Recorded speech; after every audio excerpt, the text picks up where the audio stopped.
вообще, насколько это сложно быть женщине генеральным директором, руководителем? Да, ну, про возраст это, видимо, комплимент. Спасибо. Это да. В том числе. Ну, я думаю, тут на самом деле все очень просто. Есть, наверное, 3 фактора, которые являются залогом успеха. Это нужно просто безгранично любить то, что ты делаешь. Вот просто любить и все. Больше ничего. Второе, это, наверное, те люди, которые вокруг должны быть собраны. Но они, если ты любишь то, что ты делаешь, они собираются сами собой вокруг тебя. Ну, это притягивается. Да, притягиваются. И они такие же тоже сумасшедшие, любящие то, что они делают безгранично. И третье, ну, это немножко везение. Просто нужно оказаться, видимо, в какой-то момент, вот в нужный момент, в нужном месте. Ну, а есть специфика, да, генеральный директор там в обычной организации, ну, так ее назовем, да, и генеральный директор в организации, которая занимается шоу-бизнесом? Ну, наверное, есть, да.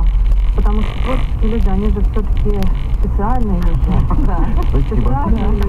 Это был комплимент? Да. Знаете, в школе был класс коррекции. Ну, это же правда. Те люди, которые творческие, у них по-другому немножко устроено и мышление, и образ жизни, и вообще все у них другое. Поэтому, наверное, конечно, специфика есть. Я никогда, честно вам скажу, не возглавляла ни завод, ни что-то подобное. Но могли бы, вот так вот, я думаю, да. После радио, мне кажется, теперь уже можно. Я думаю, да, можно.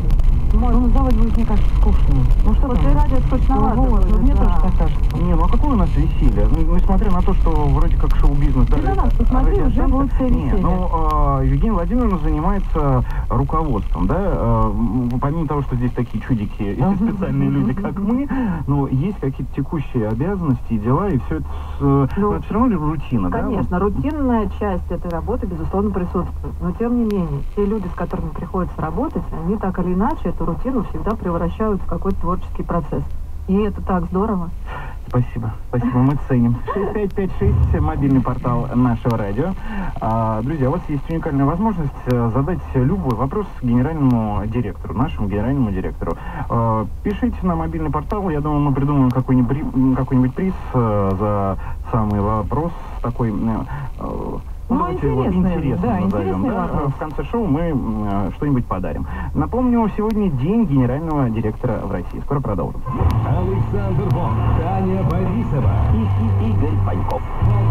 Подъемники на нашем радио.